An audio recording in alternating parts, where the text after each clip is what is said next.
KSRTCയുടെ 100 കോടി കാണാതായ സംഭവത്തിൽ എങ്ങും എത്താതെ വിജിലൻസ് അന്വേഷണം ആരംഭിച്ച് 5 വർഷമായിട്ടും ഇതുവരെ report സമർപ്പിച്ചിട്ടില്ല.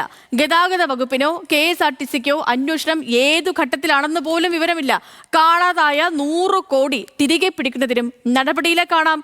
News Malayalam the biggest.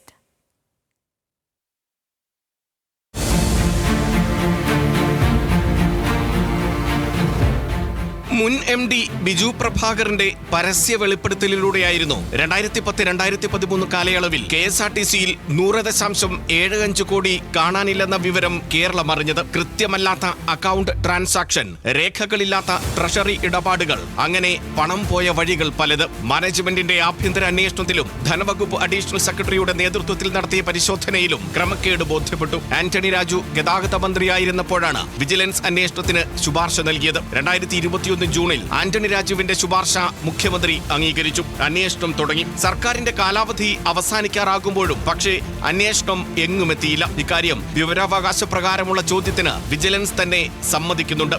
ഗതാഗത വകുപ്പും ഇത് സ്ഥിരീകരിക്കുന്നു.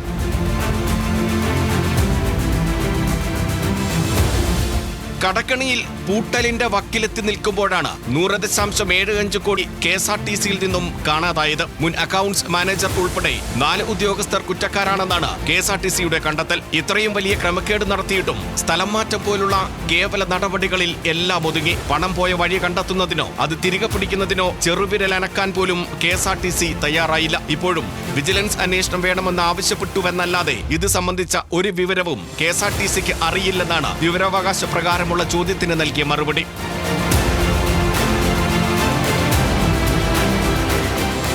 ആദ്യഘട്ടത്തിൽ കേസെടുക്കാനാകില്ലെന്ന് കോടതിയിൽ വരെ വാദിച്ച സർക്കാർ ആരെയാണ് സംരക്ഷിക്കുന്നത് എന്നതാണ് ചോദ്യം. അതല്ലെങ്കിൽ കൺമുന്നിലുള്ള കുറ്റക്കാർക്കെതിരെ അന്വേഷണവും തുടർ നടപടിയും വൈകിപ്പിക്കുന്നത് എന്തിനെന്ന് സർക്കാരും ഗതാഗത വകുപ്പും KSRTCയും മറുപടി പറയണം. ന്യൂസ് മലയാളം, തിരുവനന്തപുരം.